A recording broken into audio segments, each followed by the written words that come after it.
வணக்கம். அண்ணாமலைக்கும் வானதி சீனிவாசனுக்குமே ஒத்து வரல அப்படின்னு சொல்கிறாங்க. ஏன்னு கேட்டிங்கன்னா, அண்ணாமலை கோயம்புத்தூரில் போட்டி போடணும்னு முடிவு பண்ணியாச்சு. போட்டி போட போகிறார். கட்சியில் இருக்க சீனியர்கள் எல்லாருமே கண்டிப்பாக இது சட்டமன்ற தேர்தலில் போட்டி போடணும் அப்படின்னு சொல்லிட்டு கட்சிக்காக வந்திருக்கிற புது தலைவர் நிதின் கபீன் அவர் சொல்லியிருக்காரு. அமித்ஷாவும் அதை தான் விரும்புகிறாரு. அண்ணாமலை எவ்வளோ தான் விலகி ஓடினாலும் அவருக்கு பாஜக சார்பாக நீங்கள் கோயம்புத்தூரில் போட்டி போடுங்க அப்படின்னு சொல்லியிருக்காங்க. கோயம்புத்தூரில் போட்டி போடுறதுக்கு அவருக்கு ஆசை தான். ஆனால் அவர் கேட்குறது கோயம்புத்தூர் தெற்கு தொகுதி கேட்குறாங்க. இப்போ அந்த தொகுதியில் வானதி சீனிவாசன் இப்போ எம்எல்ஏ இருக்காங்க. ஆனால் அவங்க அந்த தொகுதியில் திரும்ப போட்டி போட விரும்பலை அப்படின்னு சொல்லிட்டாங்க. அதனால் கோவை வடக்கு பகுதியில் தான் அவங்க கான்சன்ட்ரேஷன் பண்ணுறாங்க. இப்போது அண்ணாமலை கோயம்புத்தூர் தெற்கு தொகுதியில் போட்டி போட போகிறாரு அப்படின்னா கண்டிப்பாக வானதி சீனிவாசன் விட்டு கொடுக்க மாட்டேங்கிறாங்க. ஏன்னா அவங்க தொகுதி மாறுறேன்னு சொன்னவங்க கோயம்புத்தூர் வடக்கு பகுதி போகிறேன்னு சொன்னவங்க கோயம்புத்தூர் தெற்கு தொகுதியில் அண்ணாமலை ஏற்கனவே வானதி சீனிவாசன் போட்டி போட்டு பாஜக வெற்றி பெற்ற அந்த தொகுதியில் அண்ணாமலை போட்டி போடுறேன்னு சொல்கிறார். அதுக்கு ஏன் வானதி சீனிவாசனுக்கு என்ன பிரச்சனை? வானதி சீனிவாசனுக்கு ஒன்றும் பிரச்சனை இருக்கக்கூடாது. அவங்க தான் தொகுதி மாதிரி போகிறேன்னு சொன்னாங்க. கோயம்புத்தூர் வடக்கு பகுதியில் தான் இப்போ களத்தில் இறங்கி வேலை பார்க்குறாங்க. அப்படிப்பட்ட ஒரு சூழ்நிலையில் அண்ணாமலை தெற்கு தொகுதியில் போட்டி போடுறாரு அப்படின்னா போட்டி போட்டு போகிறாரு. அவர் பாஜக சேர்ந்தவர் தானே, அவர் போட்டி போடணும் அப்படின்னா இப்போ போட்டி போடுறதுக்கு விட மாட்டேறாங்க. அண்ணா நானே திரும்பவும் அங்கேயே போட்டி போடுறேன்னு இதை பற்றி தான் நயினா நாகேந்திரனே அவர் பேசியிருக்கிறார். அது பார்த்தா அவர் நயினா நாகேந்திரன் இதை பற்றி பெருசாகவே கன்சிடர் பண்ணவே இல்லை அவங்க திரும்பவும் கோயம்புத்தூர் தெற்கு தொகுதியில் தான் போட்டி போடுறாங்கன்னு சொல்கிறாங்க அப்படிங்கிற மாதிரி பேச்சுவார்த்தை நடத்தியிருக்கிறாங்க. இதனால் அண்ணாமலை ரொம்ப அப்செட்டு. என்னன்னு கேட்டிங்கன்னா, தொகுதியும் தான் கேட்குற தொகுதியும் கொடுக்க மாட்டேங்கிறாங்க. தன்னை பொறுப்பாளர் அப்படின்னு சுருக்குறாங்க. முன்னாள் மாநில தலைவர் அப்படிங்கிற ஒரு மதிப்பே இல்லை. நம்மளை திமுக அட்டாக் பண்ணி பேசுகிறதுக்கு மட்டும் இவங்க வச்சுருக்கிறாங்க. ஆனால் நயினா நாகேந்திரன் திமுகவோட பேச்சுவார்த்தை நடத்துகிறாரா அப்படின்னா நடத்த முடியாது. ஏன்னா நாடாளுமன்ற தேர்தலில் 8 கோடி ரூபா கொண்டு போன வழக்கு இருக்குது. அப்புறமா பார்த்தீங்கன்னா அவருடைய பிரச்சனைகள், அவங்க பையன் நயினார் பாலாஜி அவர் கோயில் சொத்தெல்லாம் ஆட்டையப்பட்டார்னு சொல்லிட்டு ஒரு வழக்கு இருக்குது. இதுக்கெல்லாம் திமுகவுக்கு பயந்துக்கிட்டு திமுகவோட சபாநாயகர் அப்பாவிட்டெல்லாம் போய் பேசியிருக்கிறார். பேசிட்டு திமுகவுக்கு பெருசாக அவர் எதிர்த்து நெருக்கடி கொடுக்குற மாதிரி ஒரு டைலாக்லாம் பேசுகிறதே கிடையாது. அவர் திமுக சைடும் ஒரு குத்து, அதிமுக சைடும் ஒரு குத்திக்கிட்டே இருக்கிறார். ஒருவேளை அவர் பாஜகவில் இப்போ மாநில தலைவர் ஆகலை அப்படின்னா திமுக சைடு போய் சேர்ந்துருப்பார். அந்த 4 கோடி ரூபா பணம் ட்ரெயினில் மாட்டுச்சு இல்லையா, அப்போயே அவர் அந்த சைடு திமுக சைடு போகிற மாதிரி ஒரு எண்ணத்தில் தான் இருந்தார். அது சம்மந்தமாக பேச்சுவார்த்தைலாம் நடந்தது. சரி, ஒரு மாநில தலைவர் ஆக்கிட்டாங்க அப்படிங்கும்போது என்ன பண்ணுவார்? சரி, இந்த சைடே நான் தொடர்றேன், நீங்கள் பார்த்துக்கங்க, நான் உங்களை எதிர்த்தெல்லாம் பேசலை, அண்ணாமலை வச்சு பேசுகிறேன் அப்படிங்கிற மாதிரி இருந்தார். அண்ணாமலையும் ஊருகா மாதிரி தொட்டுக்கிட்டாங்க. அண்ணாமலை கொஞ்சம் உஷாராயிட்டார். இப்போ என்ன சொல்கிறாரு அவர்னா, வேணாம், என்னை கட்சியை விட்டுருங்க, நான் பாட்டுக்கு அமைதியாக இருக்கேன். புது கட்சி தானே ஆரம்பிக்கக்கூடாது. என்னுடைய ஆதரவாளர்கள் மத்தியில் நான் புது கட்சியை ஆரம்பித்து பெருசாக செயல்படக்கூடாது. பாஜகவில் இருக்கிறேன். அப்படி இல்லை அப்படின்னா வேறு கட்சிக்கு மாறலாம்ல, வேறு கட்சிக்கு மாறுறதுக்கான வாய்ப்புகள் கூட எனக்கு அதிகமாக இருக்குது அப்படின்னு சொல்லி யோசிச்சார். அவருக்கு புதுசாக யாரோட போய் ஜாயின் பண்ணலாம்? புதுசாக இளைஞராக இருக்கக்கூடிய கட்சி அப்படின்னு பார்த்தீங்கன்னா விஜய் தான், தாவேகா தான். இது சம்மந்தமாக பார்த்தீங்கன்னா ஆதவ அர்ஜுனா, நிர்மல்குமார், அருண்ராஜ் இவங்க 3 பேர்கிட்டையுமே பேச்சுவார்த்தை நடத்தியிருக்கிறாரு அண்ணாமலை அப்படின்னு ஒரு செய்தி இருக்குது. அண்ணாமலை பேச்சுவார்த்தை நடத்தினா இவங்க 3 பேரும் ஒத்துக்குவாங்களா? குறிப்பாக பார்த்தீங்கன்னா ஆதவ அர்ஜுனா, நிர்மல்குமார், அருண்ராஜ் இவங்க 3 பேரும் வந்தாங்கன்னா, அண்ணாமலை உள்ளே வந்தார் அப்படின்னா கண்டிப்பாக அவங்க அண்ணாமலை பேரை தான் பேசுவாங்க. எல்லாம் விஜயோட மாசாக அண்ணாமலைக்கு தான் ஒரு மாசு இருக்கும். முதலமைச்சர் வேட்பாளர் விஜயா அண்ணாமலையா அப்படிங்கிற ஒரு கேள்வி உருவாகி போவோம் அப்படிங்கிற ஒரு பயம் இருக்குது. இதை தாண்டி பார்த்தீங்கன்னா புஸ்லி ஆனந்த் கண்டிப்பாக அவர் அண்ணாமலை போன்ற ஒரு புத்திசாலித்தனமான அறிவுபூர்வமான அணுகுமுறை சரியான ஒரு நபரை கொண்டாந்தோம்னா, கட்சிக்குள்ளே கொண்டாந்தோம்னா நம்ம ஒன்றும் இல்லாமல் போயிடுவோம், நம்ம காணா போயிடுவோம் அப்படிங்கிற ஒரு பயம் அவருக்கெல்லாம் ஆனந்துக்கெல்லாம் இருக்கும். ஆனால் பார்த்தீங்கன்னா இவங்கள்ட்டெல்லாம் பேசியிருக்கிறாரு, ஆதவ அர்ஜுனாட்டெல்லாம் பேசியிருக்கிறாரு. எப்படியாவது என்னை தாவேகாவுக்குள்ளே சேர்த்து முக்கியமான ஒரு பதவியை கொடுக்க, நான் வந்துடுறேன், கட்சிக்குள்ளே வந்துடுறேன் அப்படின்னு சொல்லியிருக்கிறாரு. பார்க்கலாம் இது எப்படி நடக்க போகுது அப்படிங்கிறது தெரியல. ஏன்னு கேட்டிங்கன்னா அந்த அளவுக்கு தான் மோசமாக இருக்குது.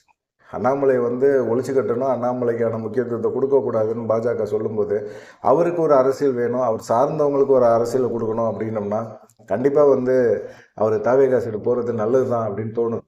அந்த மாதிரி ஒரு எண்ணம் தான் வருது. அவர் பாஜக அவருக்கான ஒரு முக்கியத்துவத்தை கொடுக்கவே மாட்டேறாங்க. அது எவ்வளோ பெரிய ஒரு அசிங்கம், எவ்வளோ பெரிய இது.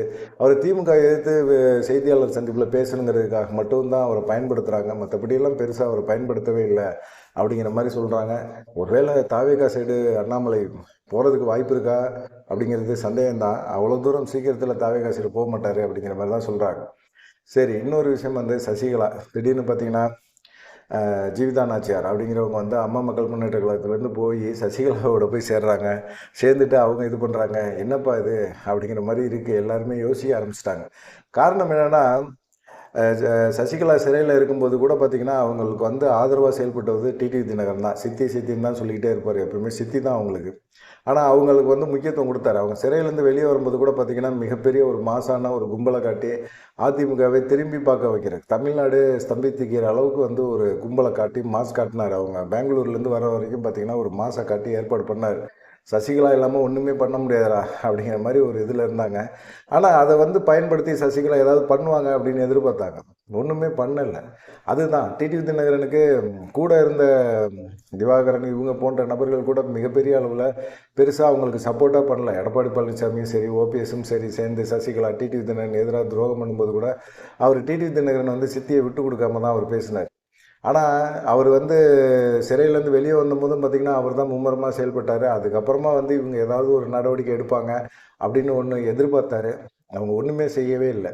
அது இல்லாமல் பார்த்திங்கன்னா இவங்கள்ட்டேருந்து சசிகலா சிறையில் இருக்கும்போது ஒரு 1500 கோடி ஆட்டையை போட்டார் அப்படிங்கிற ஒரு குற்றச்சாட்டு தான் வச்சாங்க. ஆனால் டிடிவி தினகரன் சசிகலாவுக்கு பிரச்சனைக்கு உண்மையான காரணம் என்ன அப்படின்னு பார்த்திங்கன்னா, 2021 தேர்தல் சமயத்தில் வந்து அம்மா மக்கள் முன்னேற்ற கழகத்தை ஆதரிங்க அப்படின்னு சொல்லிட்டு அவங்க சித்திட்டு போய் தனிப்பட்ட முறையில் அவர் பேசியிருக்காரு. பேசினதில் வந்து அவங்க என்ன செஞ்சுட்டாங்க, இல்லை நான் அக்கா கட்சி அதிமுக அந்த கட்சிக்கு எதிராக வந்து நான் பேச மாட்டேன், செயல்படவும் மாட்டேன், நான் அரசியலிருந்து ஒதுங்கிக்கிறேன் அப்படின்னு சொல்லி அவங்க அரசியலேருந்து ஒதுங்கினாங்க. இது வந்து டிடிவி தினகரனுக்கு சுத்தமாக பிடிக்கவே இல்லை.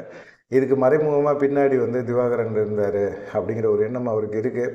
ஆனாலும் பார்த்திங்கன்னா அந்த 2021 சட்டமன்ற தேர்தலில் கண்டிப்பாக டிடிவி தினகரனுக்கு ஆதரித்து அவங்க தென் மாவட்டங்கள், டெல்டா மாவட்டங்களில் மட்டும் பிரச்சாரம் பண்ணியிருந்தாங்க அப்படின்னா கண்டிப்பாக டிடிவி தினகரன் கையில் இன்றைக்கி ஒரு 5 எம்எல்ஏக்கள் இருந்திருப்பாங்க அப்படிங்கிற ஒரு கோபம் அவருக்கு இருக்குது. இன்னமும் அது வந்து பார்த்திங்கன்னா சசிகலாவை சந்திக்கிறதோ சசிகலாவை நேராக பார்க்குறதோ அவருக்கு சுத்தமாக பிடிக்கல. விலகி தான் போயிட்டே இருக்கிறாரு.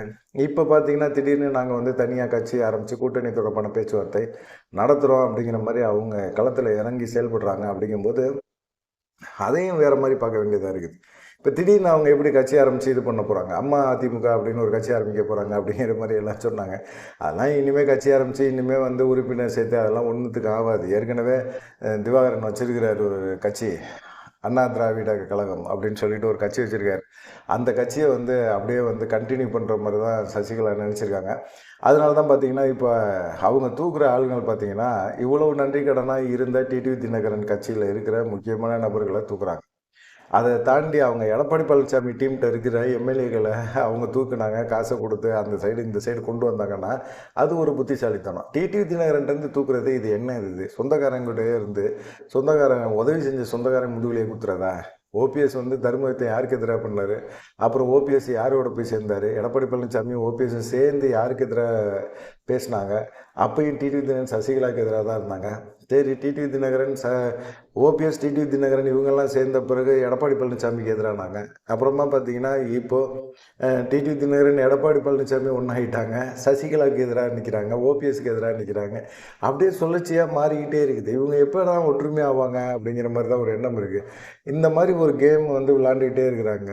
இந்த 4 பேரும் பிரிஞ்சு இருக்கிறது தான் இப்போ அதிமுகவில் மிகப்பெரிய ஒரு சங்கடத்தை ஏற்படுத்துது. பார்க்கலாம் என்ன நடக்கும் அப்படின்னு சொல்லிட்டு. ஆட்சி அதிகாரத்தில் இருக்கும்போது சசிகலா கூட இருந்த சொந்தக்காரங்க எல்லாருமே அவங்க சிறையில் இருக்கும்போது பெருசாக சப்போர்ட் பண்ணலை. ஆனால் அவங்க சிறையிலேருந்து வரும்போது கூட டிடிவி தினகரன் தான் மிகப்பெரிய அளவில் இருந்தாங்க. டிடிவி தினகரன் கட்சியிலேருந்து ஆளை தூக்குறது வந்து அவ்வளோ சரி கிடையாது அப்படிங்கிற மாதிரி தான் சொல்கிறாங்க அவங்களுடைய ஆதரவாளர்கள். நீங்கள் என்ன நினைக்கிறீங்க? அண்ணாமலை தாவேகா சைடு போவாரா, சசிகலாவோட கட்சி எவ்வளோ தெம்பாக செயல்பட போகுது அப்படிங்கிற 2 விஷயங்களை பற்றி உங்களுடைய கருத்துக்களை பதிவு பண்ணுங்கள். நன்றி, வணக்கம்.